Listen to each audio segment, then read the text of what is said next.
Friends, स्वागत है आप लोग का एनसीईआरटी जोन में। क्लास 11th का जो पॉलिटिकल साइंस है, इंडियन कॉन्स्टिट्यूशन एट वर्क, वो हम डिस्कस कर रहे हैं। उसका 4th चैप्टर डिस्कस कर रहे हैं जिसका नाम है एग्जीक्यूटिव।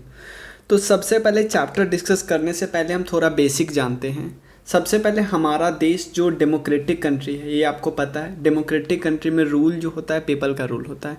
किसी राजा वगैरह का रूल या किसी मोनार्क का रूल नहीं होता है। अगर मोनार्क का रूल हो किसी जगह पे, तो मोनार्क यानी राजा के पास ही सारा पावर होगा ना। तो जब राजा के पास सारा पावर होगा, किसी एक इंसान के पास यानी किसी एक ऑफिस के पास सारा पावर होगा, तो हम वहाँ पे सेपरेशन ऑफ पावर की बात ही नहीं कर सकते। क्लियर? तो जब हम किसी डेमोक्रेसी में सेपरेशन ऑफ पावर की बात करते हैं, तो सेपरेशन ऑफ पावर का मतलब है पावर बटा हुआ है कुछ ऑफिस में, कुछ डिपार्टमेंट में। क्योंकि पावर अगर एक जगह जहाँ पे कॉन्सेंट्रेट रहेगा, इसका मतलब वो जिस ऑफिस में कॉन्सेंट्रेट रहेगा वो ऑटोक्रेटिक बिहेवियर उसमें आने लगेगी धीरे धीरे।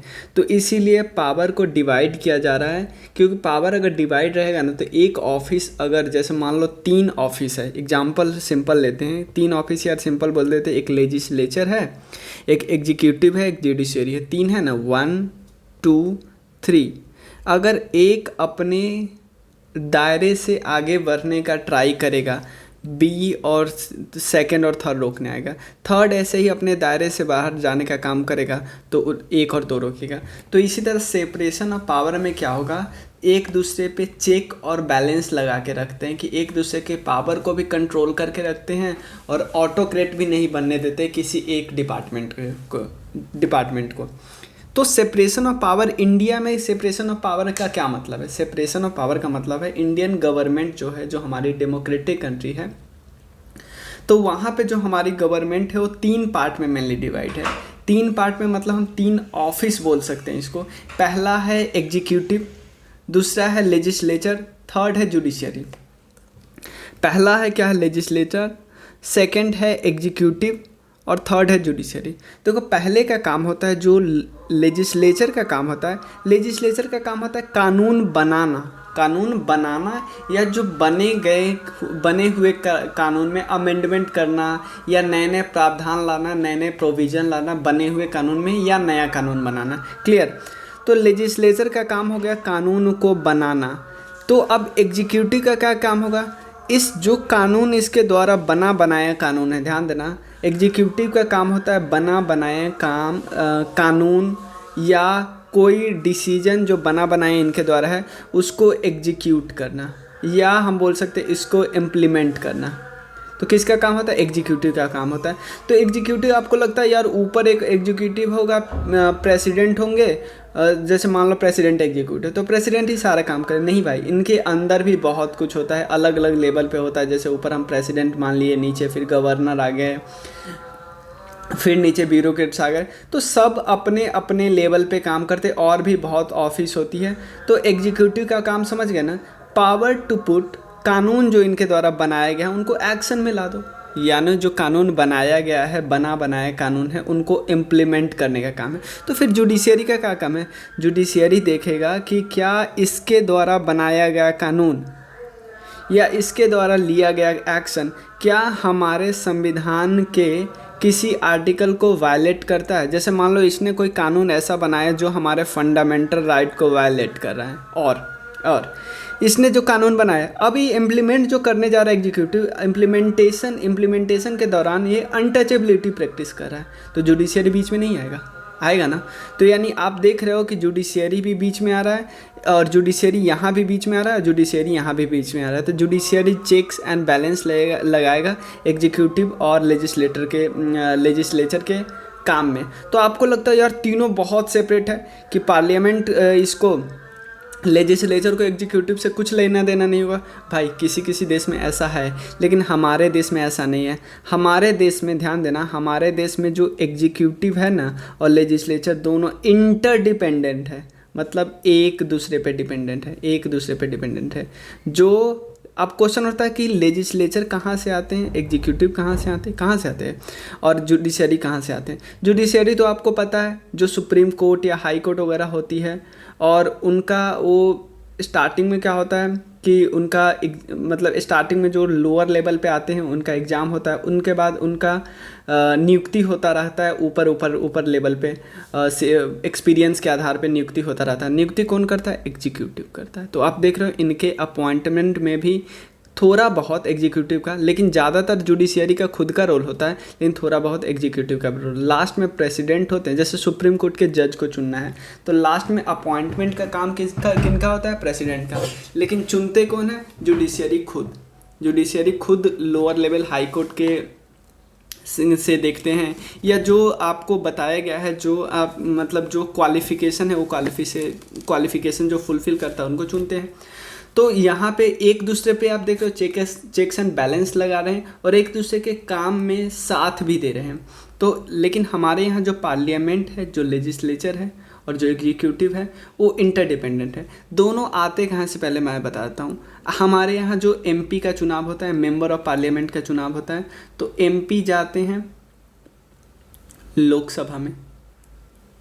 तो लोकसभा में गए तो लोकसभा से जो चुना के आते हैं, लोकसभा में जो चुना के आए, जो इसको हम बोलते हैं पब्लिक रिप्रेजेंटेटिव, पब्लिक ने डायरेक्टली चुना है। इवन राज्यसभा में भी स्टेट से आते हैं लोग, तो स्टेट से आते हैं, तो इसमें से भी अधिकतर जो होते हैं पब्लिक के द्वारा चुने गए होते हैं, कुछ को छोड़ के। तो यहाँ इनको हम बोल सकते हैं पब्लिक रिप्रेजेंटेटिव। तो ये कानून बनाते, ध्यान देना, लोकसभा और राज्यसभा कानून बनाते हैं, कानून बनाए और कानून को इम्प्लीमेंटेशन करने का काम एग्जीक्यूटिव। तो एग्जीक्यूटिव हुए कौन? एग्जीक्यूटिव होते हैं प्रेसिडेंट, प्राइम मिनिस्टर और भी मिनिस्टर, जो काउंसिल ऑफ मिनिस्टर। और मिनिस्टर आते कहाँ है भाई? मिनिस्टर या तो लोकसभा से आते हैं या तो राज्यसभा से आते हैं। एक और कंडीशन होता है, मैं आगे बताऊंगा। क्लियर? कोई प्रॉब्लम नहीं है? तो in a parliamentary system executive and legislature interdependent. आपने देखा ना, लेजिस्लेचर से ही हम चुन के भेजें किसको? एग्जीक्यूटिव को। तो भाई एग्जीक्यूटिव तो किस कानून को इम्प्लीमेंट करेगा? भाई जो लेजिस्लेचर बना के दिया है वही कानून को इम्प्लीमेंट करेगा ना। और काफ़ी हद तक लेजिस्लेचर एग्जीक्यूटिव को क्या करते हैं? कंट्रोल करते हैं। क्लियर है? तो इस चैप्टर में हम क्या क्या डिस्कस करेंगे? तो इस चैप्टर में हमें डिस्कस करना है सिर्फ एग्जीक्यूटिव को। अगले 2 चैप्टर में हमारा लेजिस्लेचर और जुडिशियरी आएगा। तो तीनों चैप्टर एक बार में ख़त्म हो जाएगा ना, एक बार ख़त्म हो जाएगा तो आपको क्लियर एकदम आइडिया मिल जाएगा तीनों। तो पहले इस पर्टिकुलर चैप्टर में थोड़ा कम भी समझ में आ जाए ना, तो भी आप उतना मतलब थोड़ा धीरज रखना, क्योंकि तीनों चैप्टर ख़त्म हो जाएगा। और तीनों चैप्टर के बाद अगर आप तीनों चैप्टर एक बार रीड कर लिया, फिर आप एक बार और सिर्फ नोट से देख लोगे ना, फिर से तीनों चैप्टर को, तीनों वीडियो आ जाए, फिर तीनों चैप्टर को नोट से देख लिया, तो फिर आपका एकदम क्लियर हो जाएगा। तो इस चैप्टर को डिस्कस करके हमें क्या फ़ायदा होगा, क्या क्या क्वेश्चन हमारा क्लियर होगा? सबसे पहले हमें पता चल जाएगा, क्योंकि हम बार बार सुनते ना हमारे देश में पार्लियामेंट्री एग्जीक्यूटिव है, किसी देश में प्रेसिडेंशियल होता है। और फिर हम समझेंगे कॉन्स्टिट्यूशनल पोजीशन क्या है प्रेसिडेंट ऑफ इंडिया का, प्रेसिडेंट ऑफ इंडिया हमारे देश में क्या पोजीशन रखते हैं। उसके बाद हम समझेंगे council of minister, prime minister के बारे में, और एडमिनिस्ट्रेटिव मशीनरी के बारे में डिस्कस करेंगे। क्लियर? तो अब सबसे पहले एग्जीक्यूटिव के बारे में हमें पता तो चल गया है, एग्जीक्यूटिव होता क्या, हमें सबसे पहले वो पता चल गया कि the word executive mean simple मतलब होता है कि person, body of persons that look after the implementation of rules and regulation in actual practice। तो इम्प्लीमेंटेशन किसका? रूल्स एंड रेगुलेशन बनाया किसने? भाई लेजिस्लेचर ने बनाया है, उसको इम्प्लीमेंट करने का काम है, एक्चुअल प्रैक्टिस में लाने का काम है एग्जीक्यूटिव का। क्लियर? तो in the case of Indian government, one body may take place decision and decide about rule and regulation while the other one would be in charge of implement। ये तो बताया था कि एक बॉडी ऐसी है जो पॉलिसी डिजाइन करती है या रूल्स एंड रेगुलेशन बनाती है, इसका नाम है लेजिस्लेचर। और एक बॉडी है जो इसको इम्प्लीमेंट करती है, जिसका नाम है एग्जीक्यूटिव। क्लियर? ये हमने बता दिया, लेजिस्लेचर क्या काम करता है बता दिया। तो अब जो हमारा जो हायर एग्जीक्यूटिव होता है किसी देश का, हायर एग्जीक्यूटिव सबसे ऊपर जो एग्जीक्यूटिव होता है उसका डेजिग्नेशन हर देश में अलग अलग होता है। जैसे हमारे देश की जब से सबसे हाईएस्ट एग्जीक्यूटिव है जिनका नाम है प्रेसिडेंट, तो सबसे हाईएस्ट है प्रेसिडेंट, कहीं कहीं पे प्राइम मिनिस्टर होता है, कहीं कहीं पे चांसलर होता है, कहीं कहीं पे किंग होता है। जैसे भूटान की बात करें तो वहाँ पे किंग है। तो अब यहाँ पे एक क्वेश्चन आता है कि आप इसको देख सकते हैं, political executive versus permanent executive.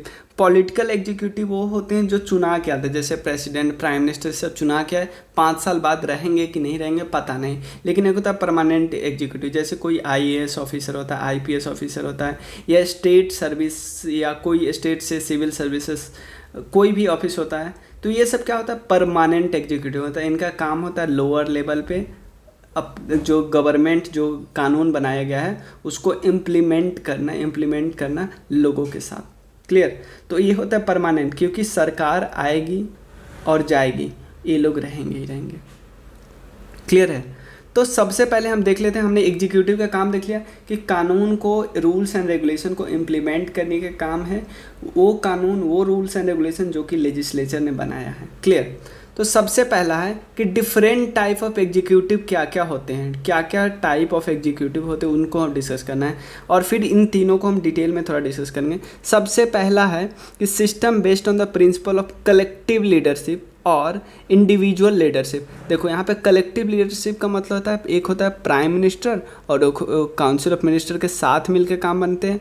और ये कलेक्टिव भावना थोड़ी होती है, क्योंकि ये लोग कहाँ से आते हैं, ये जो एग्जीक्यूटिव है ये आते हैं लेजिस्लेचर से ही, लेजिस्लेटिव बॉडी से होती है। तो लेजिस्लेटिव के तरफ इनकी रिस्पॉन्सिबिलिटी होती है, क्योंकि लेजिस्लेचर में इनकी मेजोरिटी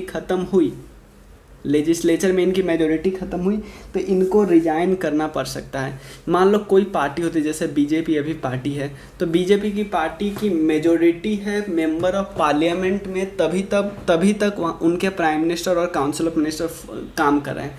लेकिन जैसे ही उनकी मेजोरिटी ख़त्म हो जाएगी, तब ना वो पीएम रहेंगे ना काउंसिल ऑफ मिनिस्टर रहेंगे उनके। सही है ना? तो यही है, उनकी कलेक्टिव रिस्पॉन्सिबिलिटी है। यहाँ पे होता है इंडिविजुअल लीडरशिप, कि यहाँ पे प्रेसिडेंट ही सब कुछ होता है, और प्रेसिडेंट के अलावे प्रेसिडेंट के पास बहुत ज़्यादा पावर होता है। तो यहाँ पे 2 टाइप होते हैं, एक पार्लियामेंट्री होती है, एक सेमी प्रेसिडेंशियल होती है। सेमी प्रेसिडेंशियल हम श्रीलंका का एग्जांपल ले सकते हैं, ये हम इंडिया का एग्जांपल ले सकते हैं। यहाँ पे बताया गया है कि देखो, इंडिया में जो पार्लियामेंट्री सिस्टम है उसमें 2 टाइप के हेड होते हैं, एक होता है हेड ऑफ द स्टेट, एक होता है हेड ऑफ द गवर्नमेंट। ध्यान देना, एक होता है हेड ऑफ स्टेट, जिसको हेड ऑफ स्टेट को हम प्रेसिडेंट बोलते हैं, ये सबसे हाईएस्ट एग्जीक्यूटिव होते हैं। प्राइम मिनिस्टर जो होते हैं हेड ऑफ द गवर्नमेंट होते हैं, head of the government. Clear? और वो कौन होते हैं, he is the leader of the majority party in legislature. जो एमपी का जो चुनाव हुआ, तो जो लोग मेंबर ऑफ पार्लियामेंट बन के आए पार्लियामेंट में, तो जो पार्टी की सबसे ज़्यादा सीट है, जैसे हमारे मेंबर ऑफ लोकसभा में टोटल सीट है 543, तो जिसका 272 से ज़्यादा हो जाएगा वो मेजोरिटी। तो बीजेपी के तो 300 से ज़्यादा है, 350 के आसपास है, बीजेपी प्लस एलाइड सेक्टर, जो भी एलाइड जो पार्टी है, इनकी एलाइज है, तो इन सबको टोटल, इन सबको एनडीए बोला जाता है ना, नेशनल डेमोक्रेटिक अलायंस। तो इनका सीट मेजोरिटी है, तो इसका जो लीडर होगा वही ना प्राइम, इनका जो लीडर होगा, इनका लीडर कौन है, नरेंद्र मोदी जी। तो इनके लीडर कौन है, प्राइम मिनिस्टर बनेंगे। He is accountable to the legislature. Obviously एक लेजिस्लेचर, आपको अगर पार्लियामेंट वाला चैप्टर पढ़ोगे तो आपको ये साफ साफ पता चल जाएगा कि लेजिस्लेचर के प्रति ये बहुत जवाबदेह होते हैं। लेजिस्लेचर में ही इनको जवाब देना पड़ता है, कोई भी कानून पास किए, क्योंकि मेन जो पीएम और उनकी कैबिनेट बहुत ज़्यादा इन्फ्लुएंस करती है कोई भी कानून बनाने में। लेकिन इनको जब कोई कानून बनाते हैं तो इनको पार्लियामेंट में जाके जवाब देना होता है, इवन अपने सरकार, अपने पार्टी के लोगों का, इवन विपक्ष के पार्टी के क्वेश्चन का जवाब देना होता है। तो यानी ये जवाबदेह होता है। तो आपको नहीं लगता कि ये थोड़ी जो पार्लियामेंट्री गवर्नमेंट होंगी वो थोड़ा अकाउंटेबिलिटी वाली होगी, कि उनको जवाबदेह लोगों को जवाब देना है, इसलिए वो ऐसे कानून तो नहीं बनाएगी ना कि लोगों का विरोध आने लगे, इवन अपने पार्टी से भी विरोध आने लगे, तो ऐसे कानून तो नहीं बनाएंगे ना। जैसे मान लो कि अगर कितना भी कोई पार्टी में मेजॉरिटी है, अगर कोई ऐसी पार्टी आए जो रिजर्वेशन को ही ख़त्म करना चाहे, तो भाई सेम पार्टी में भी बहुत विरोध आने लगेगी, सेम पार्टी में भी। विपक्ष तो करेगा ही करेगा सेम पार्टी में। अगर मान लो कोई ऐसी पार्टी आई, कोई ऐसा कानून बनाने आए कि वो बोल दे कि हमारा एक राज्य जो है, जैसे मान लो कोई बोल दे कि एक राज्य जो थोड़ा विद्रोह कर रहा है उसको हम एक अलग देश बना दिया जाए, अलग देश बना दिया जाए, तो यहाँ पे क्या होगा, यहाँ पे उस पार्टी के विपक्ष में क्या, विपक्ष का तो क्या अपने पार्टी में भी विरोध आने लगेगा। क्योंकि हम ऐसे कोई पार्टी जवाबदेह होता है, जो उसके लीडर होते हैं जवाबदेह होता है, वो ऐसे कोई कदम अपने मन से उठा नहीं सकते। क्लियर। उसके बाद सेमी प्रेसिडेंशियल सिस्टम होता है। सेमी प्रेसिडेंशियल सिस्टम में भी क्या होता है कि यहाँ पे प्रेसिडेंट यहाँ पे भी हेड ऑफ द स्टेट होते हैं। जैसे इंडिया में president head of the state होते हैं और prime minister head of the government होते हैं, लेकिन यहाँ पे हमारे तरह प्रेसिडेंट सेरेमोनियल एग्जीक्यूटिव नहीं होते हैं, क्योंकि सिर्फ नाम के कुछ बहुत कम पावर है। श्रीलंका में प्रेसिडेंट के पास भी बहुत पावर है। तो यानी यहाँ पे हम बोल सकते हैं कि यहाँ पे प्राइम मिनिस्टर बहुत मजबूत है, यहाँ पे प्रेसिडेंट बहुत मजबूत है, और इनको हम बोल सकते हैं यहाँ बीच बीच में है, दोनों के पास पावर बटा हुआ है। क्लियर। तो यहाँ पे बताया जा रहा है PM and his council are responsible to legislature. PM और his council are responsible to legislature. हमारे यहाँ जैसे यहाँ पे होता है कि पीएम और उनके काउंसिल जो होता है लेजिस्लेचर के रिस्पॉन्सिबल होते हैं, अकाउंटेबल होते हैं, वो होते हैं। देखो प्रेसिडेंशियल सिस्टम में क्या होता है, ही प्रेसिडेंट ही हेड ऑफ द स्टेट होता है, यही हेड ऑफ द गवर्नमेंट। कितना ज़्यादा पावर कॉन्सेंट्रेटेड है आप देख सकते हो। The president usually directed elected by people. भाई अगर उनको डायरेक्ट पीपल के द्वारा इलेक्ट किया गया तो उनको किसी से क्या लेना देना, तो उनको कभी भी अकाउंटेबल नहीं होगा लेजिस्लेचर का, तो कुछ भी कानून, इसीलिए यूएसए बहुत कानून ऐसा बना लेती है, जो बहुत डिसीजन ऐसे ले लेते हैं उनके प्रेसिडेंट, जो लोगों को समझ में ही नहीं आता। तो क्योंकि उनको जवाब तो देना नहीं है, पार्लियामेंट में जाके जवाब देना नहीं है, इसलिए वो ऐसे हैं। तो जो पार्लियामेंट्री एग्जीक्यूटिव होता है, जैसे इंडिया की बात करें या इंग्लैंड की बात करें, तो उसमें लेकिन जो उसमें हाईएस्ट एग्जीक्यूटिव पोस्ट होता है वो अलग अलग होता है। जैसे हमारे यहाँ पार्लियामेंट्री रिपब्लिक है। पार्लियामेंट्री रिपब्लिक का मतलब क्या है कि हमारे यहाँ इवन भी प्रेसिडेंट भी चुना के जाते हैं। भाई डायरेक्ट पब्लिक के द्वारा नहीं चुनाते हैं, हम देखेंगे, लेकिन वहाँ पे भी डायरेक्ट प्रेसिडेंट का चुनाव होता है, इसलिए हम बोलते हैं पार्लियामेंट्री रिपब्लिक। और कुछ देश होते हैं जिनके जो हाईएस्ट एग्जीक्यूटिव होते हैं वो मोनार्क होते हैं, जिसको हम कॉन्स्टिट्यूशनल मोनार्क बोलते हैं। लेकिन ये दोनों पोस्ट हाईली क्या होते हैं, सेरेमोनियल होते हैं, मतलब नाम का। क्लियर, कोई प्रॉब्लम नहीं है यहाँ तक। अब नेक्स्ट टॉपिक है कि सभी कंट्री में जो एग्जीक्यूटिव होते हैं ना, हमने ध्यान दें एग्जीक्यूटिव्स का नाम अलग अलग होता है हाईएस्ट एग्जीक्यूटिव का। जैसे मतलब एग्जांपल लेते हैं कि हम बोलते थे president of USA equal to president of India. नहीं भाई, पावर सेम नहीं है, पावर बिल्कुल अलग है। क्लियर। तो प्रेसिडेंट ऑफ यूएस, जैसे हाईएस्ट एग्जीक्यूटिव का बात करें, प्रेसिडेंट ऑफ यूएसए और क्वीन ऑफ इंग्लैंड, देखो ये हाईली क्या है, सेरेमोनियल है, मतलब इनके पास पावर बहुत कम है, इनके पास बहुत ज़्यादा पावर है। देखो power of president different from power of president. जैसे यूएसए के president of USA power different है ना, हमने देख लिया। क्वीन जो है, इंग्लैंड के क्वीन के पास जो पावर है और किंग ऑफ भूटान के पास पावर है, दोनों डिफरेंट है। ये हाईली, ये क्या है, ये हेड ऑफ द गवर्नमेंट भी होते हैं। और इंडिया और फ्रांस के प्राइम मिनिस्टर का भी रोल डिफरेंस है। तो यानी देख रहे आप, हम दो प्राइम मिनिस्टर बोलते हैं तो इसका मतलब नहीं दोनों का सेम रोल है। दो प्रेसिडेंट बोलते हैं दोनों का सेम रोल नहीं है। दो किंग बोलते हैं इसका मतलब दोनों का सेम रोल नहीं है। क्लियर। तो अब देखते हैं तीनों हमने जो देखा था, तीन जो हम देखे थे कि प्रेसिडेंशियल, पार्लियामेंट्री या सेमी प्रेसिडेंशियल, ये तीनों प्रेसिडेंशियल है, ये स्पेलिंग देख लेना। तो ये तीनों तो हमने बता ही दिया है कि वहीं पे हम देख लिए थे कि प्रेसिडेंशियल सिस्टम में जो प्रेसिडेंट होता है हेड ऑफ द स्टेट भी होते हैं, हेड ऑफ द गवर्नमेंट होते हैं, बहुत पावरफुल होते हैं थ्योरी में भी प्रैक्टिस में भी। जैसे यूएसए, ब्राज़ील और most of the Latin America में यही है, प्रेसिडेंशियल सिस्टम यही है। और ये अकाउंटेबल या रिस्पॉन्सिबल नहीं होते लेजिस्लेचर के, तो इसलिए ये कानून थोड़ा बना सकते हैं। पार्लियामेंट्री सिस्टम में क्या होता है कि प्राइम मिनिस्टर होते हैं हेड ऑफ द गवर्नमेंट, और प्रेसिडेंट और मोनार्क जो होते हैं, इंडिया में प्रेसिडेंट है, कहीं कहीं मोनार्क होता है, जैसे इंग्लैंड में मोनार्क है। ये नॉमिनल हेड होता है, जान मतलब बस नाम के। In such a system the role of the president and monarch is primarily ceremonial and prime minister along with the cabinet, जिनके पास बहुत ज़्यादा पावर होता है। प्राइम मिनिस्टर प्लस कैबिनेट के पास सारा पावर होता है। जैसे कुछ कंट्री ऐसे है जैसे Germany, Italy, France, Japan, United Kingdom, France, इन सब में ये सिस्टम है। सेमी प्रेसिडेंशियल सिस्टम के में क्या होता है कि प्रेसिडेंट भी होता है, प्राइम मिनिस्टर भी होता है, प्रेसिडेंट भी बहुत इंपॉर्टेंट रोल प्ले करता है। Significant day to day power भी इनके पास होता है, जैसे मतलब इनकी तरह सेरेमोनियल नहीं होते। तो ये कुछ देश है जैसे फ्रांस, रसिया, श्रीलंका में ऐसे सिस्टम है। क्लियर? तो इस वीडियो में इतना ही रहने देते हैं। सेकंड वीडियो में हम डिस्कस करेंगे पार्लियामेंट्री एग्जीक्यूटिव, यानी इंडिया में पार्लियामेंट्री सिस्टम हमने क्यों लगाया, और उसके बाद discretionary power of the president, और उसके बाद डिस्कस करेंगे। तो इस नेक्स्ट वीडियो में हम यहीं तक 2 टॉपिक डिस्कस करेंगे, और वाइस प्रेसिडेंट 3 टॉपिक। उसके बाद प्राइम मिनिस्टर और काउंसिल ऑफ मिनिस्टर, छोटी छोटी वीडियो आएगी। और एक चीज़ मैं और आप को बता दूँ, अगर आप यहाँ तक आए हो इसका मतलब है आप सीरियस हो। और एक चीज़ आप बता दो, क्या जिसमें छोटे छोटे टर्म आते हैं, जैसे ये तो हमने चैप्टर ख़त्म कर दिया, छोटे छोटे टर्म आते हैं जो डिटेल में नहीं दिया है, जैसे वेटो पावर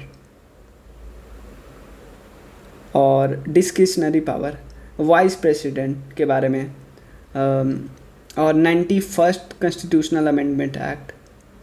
क्या इस सब पे आपको अलग अलग छोटा छोटा वीडियो चाहिए, जो कि मैं चाहता हूँ कि वो मैं अपलोड करूँ।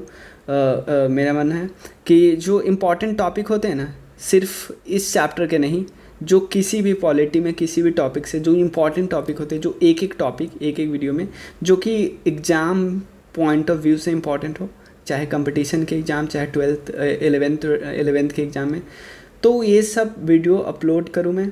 जैसे छोटे छोटे टॉपिक होता है, जैसे प्रीएम्बल एक टॉपिक है, डिस्क्रिशनरी पावर, वेटो पावर, जो इसमें इमरजेंसी पावर ऑफ प्रेसिडेंट, और जो आर्टिकल इसमें दिया है जैसे 74th आर्टिकल। तो ये सब इतना डिटेल में नहीं दिया है। तो ये चैप्टर तो हमें ख़त्म करना ही करना है, साथ ही साथ ये करूँ या नहीं करूँ, आप अपना एडवाइस दे सकते हो। चलिए, थैंक यू सो मच।